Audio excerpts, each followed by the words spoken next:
11 આસપાસ ઘાટોડિયા police station એક સમાચાર મળે છે કે નેશનલ સ્કૂલ ભુવનદેવ 4 રસ્તા ઉપર છોકરાઓ અંદર ઝઘડ્યા છે। આ માહિતી મળતા ઘાટોડિયા પોલીસ સ્ટેશનના સ્ટાફ ત્યાં પહોંચી જાય છે અને ત્યાં જઈને તપાસ કરતા ખબર પડે છે કે સ્કૂલની ગેટની બહાર છોકરાઓ ઝઘડેલા હતા। એમાં હકીકત એવી છે કે જે છોકરાને વાગ્યું છે એ છોકરાને અગાઉ એકાદ મહિના 2 મહિના પહેલા અંદર આ જે સામેવાળા છોકરાઓની જે સાથે બોલાચાલી થયેલી એ બોલાચાલી થયેલી ને એ મેનું કંઈક ચાલતું હશે અને આજ સવારે ગેટ આગળ લગભગ આ સ્કૂલમાં ભણતા 3-4 છોકરાઓ ને એમના મળતિયાઓ જે છોકરાઓ છે એ બધા ભેગા થઈ અને એકદમ સ્કૂલના ગેટ ઉપર આ છોકરાઓને ફેટથી ખેંચી જઈ અને માથાના ભાગે એક છોકરાને વાગ્યું છે।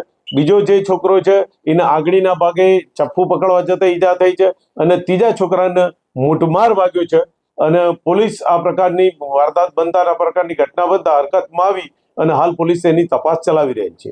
3 મહિના પહેલા સામાન્ય છોકરાઓ અંદર એકબીજાની ગમત કરતા હતા અને એકબીજાની ગમતમાં જ એકબીજાને દુઃખ થતા તેઓ ઝઘડી પડેલા એ મુજબની બીના બનવા પામેલ હતી। કુલ 4 છોકરા છે એ ત્યાં સ્કૂલમાં જ ભણે છે અને એમના એક છોકરાના બીજા ભાઈ છે એ લોકો પણ એમનું ઉપરાળું લઈને આજ આવેલા અને આ છોકરાઓને માર મારેલ છે। માથામાં ઈજા થયેલી છે, એકના આંગળી ઈજા થયેલી છે અને એકને મૂઢમાર મારેલ છે। આવી એક બીના બની છે અને હાલ પોલીસ સ્ટેશન આ જે કામના ભોગ બનનાર છે એને બોલાયેલા છે પોલીસ સ્ટેશન અને એની ફરિયાદ અમે લઈ રહ્યા છે અને આગળની તજવીજ ચાલુ છે।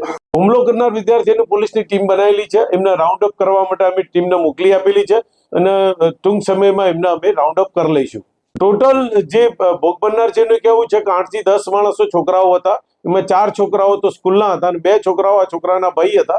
એ મુજબની હકીકત જણાવતા હોય એનું વિગતવારની અમે અત્યારે ફરિયાદ લઈને એની કામગીરી ચાલુ છે। હાલ જે હકીકત પોલીસ પાસે છે એમાં ક્રોસ ફરિયાદ જેવું છે જ નહીં। આ જે ગેટ ઉપર બહાર બીજે જે છોકરાઓનું ગ્રુપ ઊભું હતું આ છોકરાઓને ફેટ પકડીને ખેંચી લઈ ગયા અને સીધા મારવા જ લાગે છે, એટલે એ મુજબની ફરિયાદ અમે લઈ રહ્યા છે। પણ જે હશે આ આવું નુકસાન ચલી જ ના લેવાય। અમે સખત જે કાયદાના દાયરામાં રહીને સખતમાં સખત પગલાં ભરવા જઈ રહ્યા। હુમલામાં જે ભોગ બનનાર છે એને કહેવું છે કે એમના સાથે પાઇપ હતી, લાકડી હતી ને ચપ્પુ હતું, આ મુજબનું છે।